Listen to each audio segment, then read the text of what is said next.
Bonsoir à tous, voici les titres que nous allons développer dans cette édition. Après une semaine d'assemblée plénière marquée par la rencontre avec des victimes d'abus, les évêques de France ont annoncé la création d'une commission indépendante sur les actes de pédophilie au sein de l'Église. Précision dans cette édition, on en parle également dans le dossier avec Guillaume Goubert, directeur de la rédaction de La Croix, et Antoine-Marie Izoard, directeur de la rédaction de Famille chrétienne. Nous reviendrons également sur cette bonne nouvelle parvenue ce matin, la libération effective d'Asia Bibi. Et puis les premières chansons de la comédie musicale Bernadette de Lourdes ont été présentées hier, les premières notes et images d'une aventure qui s'annonce remarquable. Et on commence en France avec l'annonce hier soir à l'Assemblée plénière des évêques de France de la création d'une commission indépendante et externe pour faire la lumière sur les crimes pédophiles dans l'Église. Elle a été approuvée massivement par les évêques hier soir. Ils ont également adopté de nouvelles mesures contre les abus sexuels, dont l'attribution d'un geste financier à l'égard des victimes. Une décision dans la suite des travaux entamés avant cette Assemblée et dans l'élan donné par la rencontre de samedi avec les personnes victimes, a expliqué l'archevêque de Marseille. Parmi les victimes présentes à Lourdes, Olivier Salvignac, il réagit à l'annonce faite hier soir par les évêques. Je crois qu'il s'est passé quelque chose. Ce ne sont pas que des mots. Et véritablement, 2018, pour moi, je crois qu'est une année historique pour une prise de conscience, un début de prise de conscience dans cette Église qui a si longtemps fermé la porte ou mis le couvercle sur toutes ces affaires et avec ce silence qui a traversé les siècles et les décennies. Donc je crois qu'on est à un tournant. Maintenant, tout reste à confirmer. Nous espérons vivement que ça soit à travers cette commission d'enquête indépendante, avec des moyens. Et plus largement, je crois qu'il faut que la consultation et la libération de la parole, elle le soit pour toutes les communautés, dans chaque paroisse, parce qu'il y a un malaise, les gens doivent parler. Certains ont été témoins, certains ont été victimes, pas encore déclarés. Et je crois que cette action sur le terrain, paroisse par paroisse, diocèse par diocèse, elle va de pair aussi avec l'intérêt et tout le travail de cette commission d'enquête. Alors que faut-il retenir des premiers éléments concernant cette commission et les mesures qui l'accompagnent? Reportage à Lourdes avec Charles-François Brejon. L'Assemblée plénière des évêques de France avait commencé il y a une semaine par la rencontre historique avec des victimes d'abus sexuels commis par des clercs. Elle s'est terminée par une annonce solennelle. Les évêques de France ont décidé la mise en place d'une commission indépendante pour faire la lumière sur les abus sexuels sur mineurs dans l'Église catholique depuis 1950, pour comprendre les raisons qui ont favorisé la manière dont ont été traitées ces affaires et pour faire des préconisations. En plus de cette décision, d'autres chantiers vont être lancés pour lutter contre la pédophilie. Tout d'abord, faire un travail de mémoire en recueillant les récits de personnes victimes.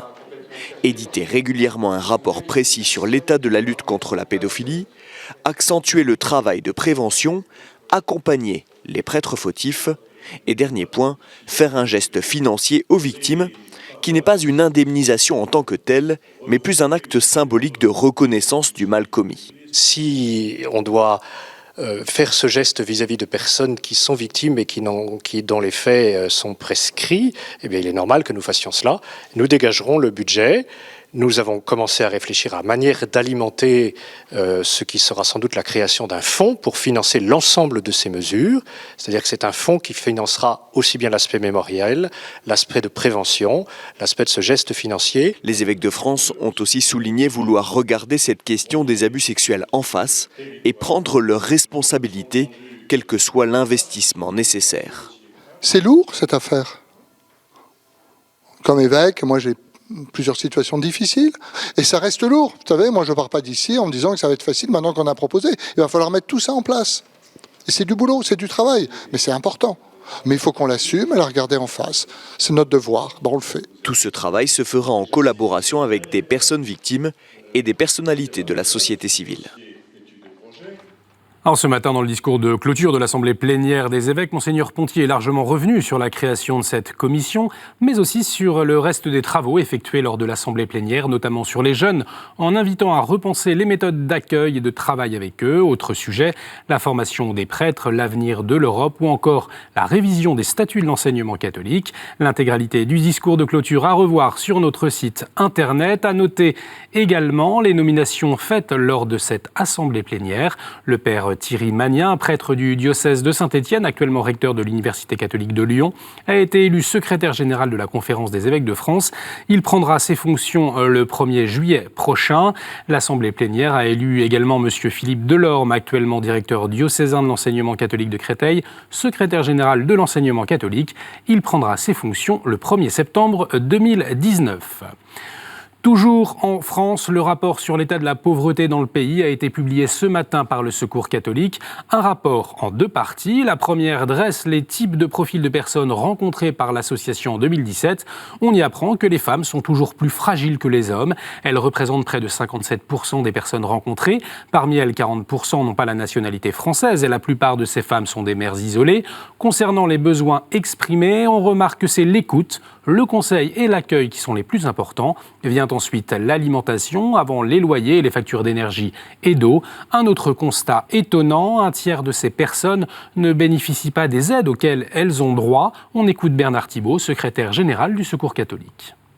Un nombre très important des personnes que nous rencontrons ne touchent pas justement les prestations sociales auxquelles elles auraient droit. Près d'une personne sur 3 ne parvient pas à toucher le revenu de solidarité active et une personne sur 5 ne touche pas les allocations familiales. C'est un nombre extrêmement élevé de personnes et c'est essentiellement en raison de la très grande complexité de nos dispositifs de protection sociale, de la complexité des démarches administratives. Ça peut prendre des mois, parfois des années pour accéder à un droit et pendant ce temps-là, les personnes n'ont pas le minimum pour vivre, mais aussi beaucoup sont amenés à se décourager au milieu de ces démarches administratives. D'autres encore ont honte ou sentent un jugement qui est porté dans ce questionnement et dans le fait d'avoir à demander. Et enfin, d'autres encore ne souhaitent pas rentrer dans un dispositif d'assistance. Face à cette réalité, le Secours catholique a donc décidé d'agir. Dans la deuxième partie de son rapport, il publie une enquête et propose 7 pistes pour une protection sociale plus juste et solidaire, par exemple des démarches administratives moins lourdes ou encore un interlocuteur unique. Précision avec Daniel Verger du Secours catholique. Alors, ces 7 principes sont un guide qui nous permettent de pouvoir faire des propositions de simplification des démarches, par exemple, d'accès de tous à leurs droits. Et nous proposons ces principes dans le cadre d'un dialogue qui va continuer avec les pouvoirs publics, mais aussi qui part de la vie, qui part de ce que vivent les personnes. Et c'est ça qui nous paraît très important, c'est que dans la réflexion qui est en cours pour repenser une protection sociale pour le XXIe siècle, eh bien, ce qui se vit dans la vie quotidienne, ce qui se vit par les personnes soit au cœur de la réflexion et qu'on ne soit pas simplement dans des projections comptables, mais bien dans des projections qui prennent en compte ce que vivent les personnes. Et puis en France aujourd'hui, c'était aussi la journée nationale de lutte contre le harcèlement scolaire, journée à laquelle l'enseignement catholique s'associe chaque année avec des initiatives de prévention locale. Direction l'étranger avec cette bonne nouvelle. Asia Bibi est sortie de prison la nuit dernière. Selon certaines sources, elle serait encore à Islamabad en lieu sûr, mais selon son avocat, elle aurait déjà été extradée vers un pays occidental tenu secret. Depuis le début de la semaine en France, les évêques, de nombreuses personnalités politiques et intellectuelles se sont mobilisés pour sa libération. Parmi elles, la maire de Paris, Anne Hidalgo, engagée depuis longtemps pour la libération d'Asia Bibi. Elle en a fait une citoyenne d'honneur de la capitale. Elle a fait savoir qu'elle mettrait tout en œuvre pour l'accueillir si nécessaire. Ophélie Marien a recueilli sa réaction après l'annonce de sa libération. Aujourd'hui, bien sûr que je suis soulagée de savoir qu'elle a été libérée. J'attends encore de voir comment elle et sa famille vont pouvoir quitter le Pakistan et rejoindre un lieu sûr. Donc, je le redis, je souhaite vraiment que la France aussi, mais ça, après c'est sa volonté à elle et la volonté de sa famille, puisse lui ouvrir les bras. En tous les cas, quoi qu'il arrive, dès qu'elle sera vraiment en dehors des frontières du Pakistan, je pense qu'elle aura besoin sûrement d'un peu de temps pour se reposer aussi et retrouver sa famille, mais je l'accueillerai à Paris à bras ouverts puisque c'est une citoyenne d'honneur de notre ville. Retour en France avec un sujet plus léger. La troupe de la comédie musicale Bernadette de Lourdes a donné une représentation exceptionnelle hier à Paris. Les premières chansons du futur spectacle ont été dévoilées aux journalistes. Parmi l'équipe artistique, on retrouve des noms bien connus du milieu de la comédie musicale, les producteurs Roberto Ciuerlo et Éléonore de Galard. Ils ont produit Robin des Bois ou Les Trois Mousquetaires. Et on retrouve aussi le célèbre metteur en scène Serge Denon ou encore le chanteur-compositeur Grégoire. Notre journaliste Antoine Coty était sur place. Mercredi, l'église Notre-Dame du Val-de-Grâce a accueilli les artistes de la comédie musicale Bernadette de Lourdes pour un premier aperçu du futur spectacle. La troupe a interprété 11 chansons du show qui sera exclusivement joué à Lourdes à partir du 1er juillet 2019, dont le titre « Aquero ».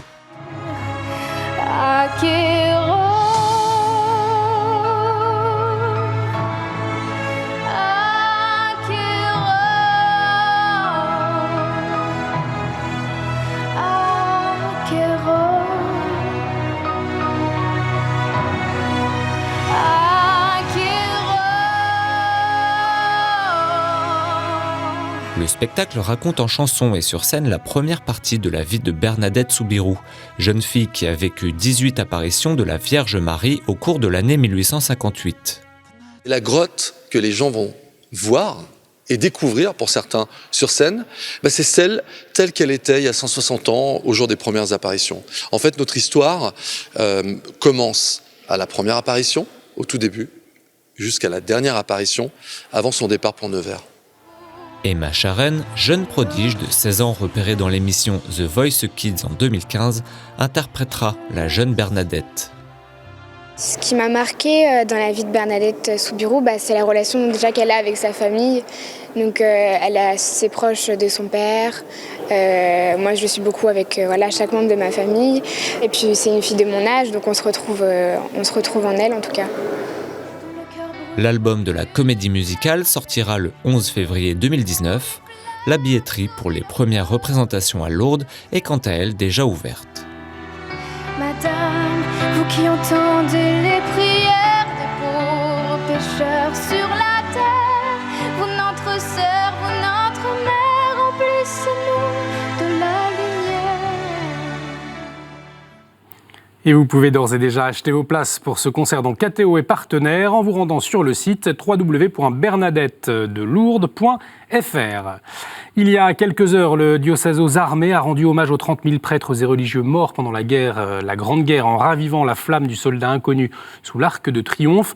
Une messe a ensuite été présidée à Sainte-Honorée-d'Eylau par Monseigneur de Romanet. Et puis dimanche prochain, les cloches sonneront dans plusieurs diocèses de France pour le centenaire de la commémoration de l'armistice de la Grande Guerre. Programmation spéciale également à découvrir sur KTO dimanche prochain. Et on poursuit avec la chronique du Père Bernard Devers. Il revient sur le drame de Marseille. 6 personnes ont perdu la vie après l'effondrement de 2 immeubles.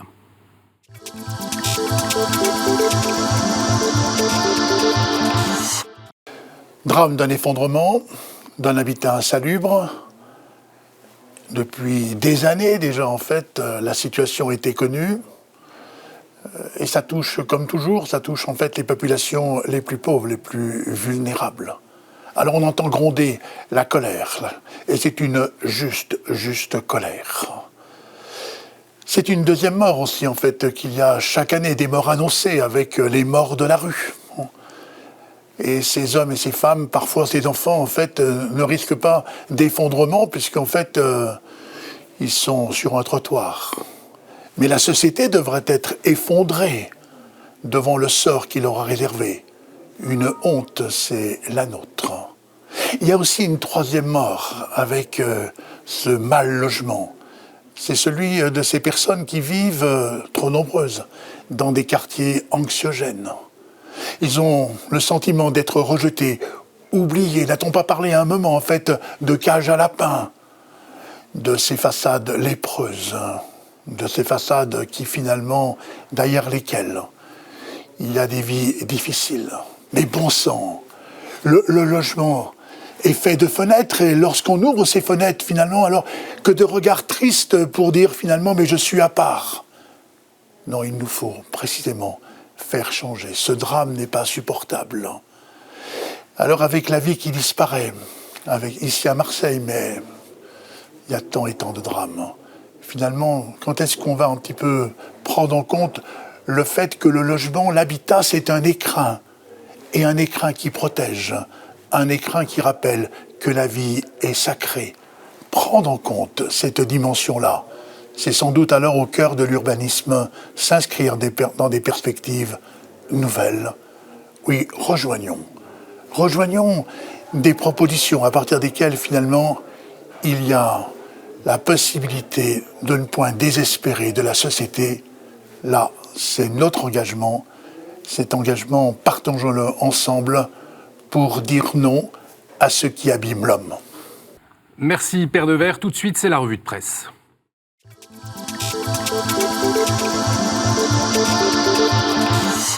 Il y a 100 ans, le 11 novembre, le clairon du cessez-le-feu mit fin à 52 mois de guerre. Retour sur cette journée particulière dans Famille chrétienne, Antoine Marie. On a parlé tous azimuts, évidemment, comme beaucoup de nos confrères. Je crois qu'on est d'ailleurs trois hebdos attitrés à avoir la même couverture ou presque sur l'armistice de 1918. On parle de la foi de ces poilus, la piété des poilus de la Grande Guerre. On parle aussi de la question des recherches généalogiques et de ces familles qui travaillent beaucoup autour de la généalogie. Enfin, un certain nombre de dossiers sur la Grande Guerre et sur la fin de la Grande Guerre. On ne pouvait pas passer à côté. Et puis, en couverture et pas en couverture, on aperçoit un dossier qu'on va évoquer sans aucun doute dans un instant avec vous, avec Guillaume Goubert, sur la question des abus sexuels. Merci Antoine Marie. La journée du 11 novembre marque aussi l'entrée dans la modernité, souligne l'hebdomadaire La Vie. Dans un dossier de 20 pages, on peut notamment lire l'historienne Isabelle Davion. Elle explique comment 1918 a façonné les règles actuelles du système diplomatique international et annoncé l'Union européenne. Pour ces commémorations, France Catholique vous fait découvrir une figure de cette grande guerre, l'écrivain et académicien Henri Bordeaux. Il a vécu sur le front et publié un journal de guerre tout en finesse, des écrits qui permettent de mieux comprendre les réalités du siècle passé. Spécial centenaire aussi pour Pèlerin, qui rappelle que des centaines de milliers de poilus oubliés en France ont combattu dans les Balkans au sein de l'armée française d'Orient. En Serbie, le souvenir de ces soldats reste très vif malgré l'occultation française. Et puis à noter également cette semaine la sortie du 2e numéro dans les kiosques et les librairies du magazine Jésus, un magazine qui veut mettre en lumière l'influence culturelle et spirituelle de Jésus dans le monde actuel. Alors que le chanteur Pascal Obispo avait présidé l'écriture du premier numéro, c'est la comédienne Arielle Dombal qui a été choisie comme fil rouge de ce nouveau titre. Voilà pour la revue de presse. Tout de suite, on retrouve nos invités, c'est le dossier.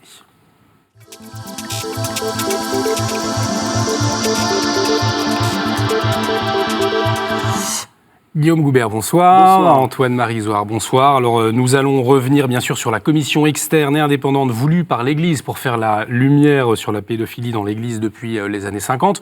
On l'a entendu dans le journal, l'une des victimes qui était présente à Lourdes, Olivier Salvinac, parle d'un tournant historique. Est-ce que vous partagez ces mots ? Il y a un avant et un après, ça c'est certain, parce qu'à Lourdes, il y a eu des événements sans précédent. D'abord la rencontre avec les victimes par petits groupes. Alors on sait que ça avait donné lieu à des discussions, que certaines associations auraient préféré s'adresser aux évêques dans l'hémicycle, en assemblée générale. En fait, je pense que c'était sans doute pas une bonne idée, parce que le fait que ce soit passé par petits groupes a amené les évêques à presque à parler en tête-à-tête avec les victimes, et que sans doute ça a contribué à faire bouger des lignes dans les esprits, et je pense que ça a été plutôt une bonne chose finalement, plutôt qu'une, si vous me passez l'expression, une harangue en séance plénière. Et ensuite, donc, ces décisions, une commission d'experts indépendante, et puis aussi l'idée d'un geste financier à l'égard des victimes. Le geste financier, on y reviendra effectivement tout à l'heure. Antoine Marie, un tournant historique. Alors, historique, moi, ce que je trouve intéressant surtout, c'est que ce soit ces victimes qui ont rencontré les évêques et qui disent que c'est historique. C'est surtout ça qui est important. Parce qu'après, on est habitué à des tournants historiques. C'est surtout une étape importante. Effectivement, il y aura un avant et un après, comme dit Guillaume Goubert. Je pense surtout qu'il y a eu énormément d'étapes. C'est sûr que si on revient à 2000, l'affaire Piquant, Lourdes, il y a 2-3 ans encore, l'affaire Prénat. Donc c'est une énième étape, mais c'est un pas très important parce que ce pas-là, entre autres, il associe les victimes. Et effectivement, l'aspect historique ou l'aspect essentiel, c'est la rencontre avec les victimes. Le pape François serait très très heureux parce que c'est vraiment ça, la culture de la rencontre, mais au-delà de ça, c'est cette rencontre qui a amené on a été les témoins en allant à Lourdes les uns les autres, que c'était pas aussi simple que ça, que les évêques ne sont pas arrivés en disant il faut cette commission. Certains le croyaient dur comme fer, d'autres hésitaient un peu, d'autres ont eu un peu peur, entre autres pour les questions financières par exemple, pour ça que c'est peut-être pas encore très clair, mais ils ont voulu faire ce pas-là et ils l'ont fait en mûrissant cette question-là et avec des débats en assemblée visiblement assez puissants. Je dis pas houleux, pas du tout, parce que pas du tout en plus le style de la maison, mais vraiment puissants, c'est-à-dire avec des frères évêques qui s'interrogeaient sur ce qu'il fallait vraiment faire. Moi je trouve intéressant d'ailleurs que dans l'un des aspects, dans l'une des décisions, au-delà de la commission indépendante, dont on doit encore connaître tous les contours, hein, parce qu'on ne sait pas très bien comment elle a fonctionné, il y a quelques questions.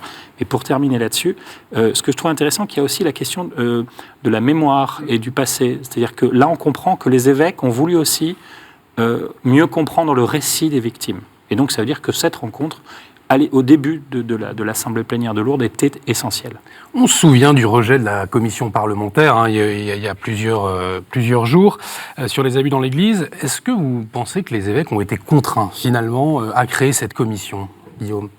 C'est sûr qu'il y avait beaucoup de demandes, il y avait une forte demande, mais je pense qu'effectivement, ils ont pris conscience que s'ils ne la faisaient pas eux, d'autres s'en chargeraient et que ce serait peut-être pas une bonne chose. Je pense qu'une commission, j'avais eu l'occasion de le dire ici même, une commission parlementaire était une très mauvaise idée, en ce sens qu'elle aurait pu être instrumentalisée à des fins autres que les seules fins légitimes, c'est-à-dire faire justice aux victimes et mieux prévenir les abus. Le reste n'a pas sa place dans ce travail. Là, je pense que cette commission, moi j'ai confiance sur le fait qu'elle sera présidée par une personnalité incontestable et elle pourra travailler. Il est prévu un travail de 18 mois à 2 ans, donc c'est quelque chose de sérieux sur le plan méthodologique, je dirais pas sur le plan scientifique ou académique, et ça permettra véritablement de mieux comprendre ce qui s'est passé, et c'est seulement en comprenant ce qui s'est passé qu'on pourra éviter que ça se reproduise à l'avenir. Vous plaidez justement pour quel profil, Antoine Marie, pour le président de cette commission ? Écoutez, c'est difficile de s'avancer. En plus, il y a un certain nombre de noms qui ont circulé. Ce qui m'étonne, c'est que les évêques ne soient pas repartis avec ce nom-là. Bon, pourquoi ? Il y a une explication à cela. Historien, probablement, mais pas que. Quelqu'un qui ait surtout une grande légitimité aux yeux du public et peut-être d'un très large public. Parce que je pense que si c'est un nom totalement inconnu, alors bon, ça peut passer, pourquoi pas, si on explique bien, s'il y a une bonne pédagogie, mais je pense qu'il faut que ce soit un nom qui soit relativement connu par le public parce que ça dit aussi de la crédibilité de la personnalité, mais je me doute que c'est pour ça que les évêques tournent tant depuis un petit moment. Mais ce qui est sûr, c'est que vous demandiez tout à l'heure si ils avaient été contraints par les affaires, par ceci, par cela. Je pense surtout que les évêques travaillaient depuis un petit moment, d'ailleurs ils le disent, travaillaient sur la question, ne savaient pas exactement où aller. Et au fil de l'eau et au fil du gave, eh bien, en 5 jours, ils ont fini par trouver la bonne solution. J'ai été marqué aussi par le fait que certains évêques nous disaient, pour la première fois, parce que beaucoup des 118 évêques ont déjà rencontré des victimes, pas tous, et justement c'est peut-être là qu'il y avait un gap entre certains qui n'étaient pas prêts parce qu'ils n'avaient jamais eu l'occasion, heureusement, doit-on dire, de rencontrer des victimes, parce que ça n'avait pas touché leur diocèse. Voilà. Mais plusieurs évêques nous ont dit, pour la première fois, nous rencontrions des victimes, j'ose ce mot, gratuitement, c'est-à-dire sans plainte. Ils n'étaient pas venus pour se plaindre d'un prêtre. Leur cas avait été réglé. Et c'est souvent des gens qui sont très proches de l'Église. Ils le disent encore aujourd'hui dans un communiqué. Nous aimons l'Église et combien nous sommes proches. Nous voulons l'aider. Donc c'était une collaboration. Et donc les évêques ont compris que là, il y avait une collaboration possible et qu'ils ne pouvaient pas reculer, quoi. Enfin, c'était impossible. Vous parliez du geste financier, ça fait partie des mesures qui ont été aussi annoncées. Alors les victimes qui étaient présentes à Lourdes, elles ont fait un petit communiqué et puis elles parlent d'un terme un peu vague et réducteur. Alors est-ce que vous les rejoignez ? Le mot réducteur est peut-être un peu sévère. Le mot vague me paraît... Enfin, disons, c'est pas une formulation très précise parce que je pense que les évêques eux-mêmes ne savent pas très très bien comment ça va se passer concrètement. Du côté des évêques, l'idée, c'est un geste symbolique qui marque que l'Église reconnaît le tort subi par les personnes. Ensuite, c'est évidemment, la question sera quel est le montant du symbole. Il y a un moment où il faudra bien parler de choses très concrètes, et ce sera sûrement à ce moment-là pas très facile. Mais je pense que le principe le fait d'avoir annoncé le principe, il y a de la part des évêques une prise de risque qui mérite le respect, parce que c'est une question qu'ils auraient pu chercher à évacuer ou à reporter à plus tard, etc. Ils ont eu l'audace de dire qu'ils proposeraient un geste financier. Maintenant, il reste à le définir. Un geste financier, si j'ai bien compris, qui sera proposé effectivement pour des victimes dont le procès est passé, ou même pour lesquels où il n'y a pas eu de procès du tout, les affaires sont prescrites, et qu'effectivement il ne peut pas y avoir de gestion, enfin de décision de justice pour un dédommagement. Et donc c'est là qu'on comprend que ça n'est qu'un geste, et ça ne peut être qu'un geste financier. Et on sait que certains évêques ont discuté en assemblée plénière sur la question des finances des diocèses. Et ils ont l'exemple américain en tête, où c'est la banqueroute dans un certain nombre de diocèses aux États-Unis. Alors il faut comprendre aussi qu'aux États-Unis, les cas visiblement sont extrêmement nombreux, et deux, il y a des avocats, visiblement, de ce que j'en entendais dans un voyage récent aux États-Unis, qui vivent de ça, c'est-à-dire qui ont des commissions, qui font fortune de ça, qui ont des commissions incroyables, et qui évidemment, plus ils peuvent manger une part du gâteau, donc il y a des diocèses qui font banqueroute, on vend tout, on vend des terrains, des écoles, des ceci, des cela. Donc on comprend que les évêques de France aient eu un petit peu peur. La situation n'est pas la même. Il nous reste 1 minute, mais peut-être vous entendre aussi sur cette annonce, les mesures spécifiques d'accueil et d'accompagnement à l'égard des prêtres qui ont été auteurs de pédophilie, et aussi ceux en situation de fragilité. Alors c'était aussi une nécessité ? Ah oui, c'est tout à fait une nécessité. Il y a eu 2 drames récents de suicide de prêtres qui montrent à quel point il y a des moments extrêmement délicat et même dangereux dans la gestion de ce type d'affaires. Et donc, un bon accompagnement des prêtres, qu'ils soient... même si on découvre après coupables ou non coupables, il y a vraiment une nécessité de les accompagner très très tôt dans le processus et de ne pas les laisser seuls. Antoine Marie, pour conclure. Pour faire très court, moi je rejoins évidemment ce que dit Guillaume, à tout point de vue, et je rajouterais que j'ai été touché dans le communiqué des victimes de Lourdes, il s'appelle ainsi, c'est assez touchant déjà, de leur proximité avec les prêtres, justement, dire nous avons conscience que la plus grande majorité des prêtres sont des hommes qui vivent saintement leur ministère, et nous voulons leur dire notre proximité, mais il faut que l'Église fasse le nécessaire. Et ils évoquaient les cas de suicide de prêtres, qui évidemment, de leur point de vue, était une forme de générosité. Merci beaucoup Guillaume, merci beaucoup Antoine Marie d'avoir partagé votre réflexion sur ce plateau. Merci à vous d'être toujours plus nombreux à nous suivre. Cette émission est à revoir sur notre site internet www.ktotv.com. Vous le savez, vous pouvez réagir aussi avec le hashtag #AlaSource. On se retrouve la semaine prochaine. Excellente soirée sur KTO.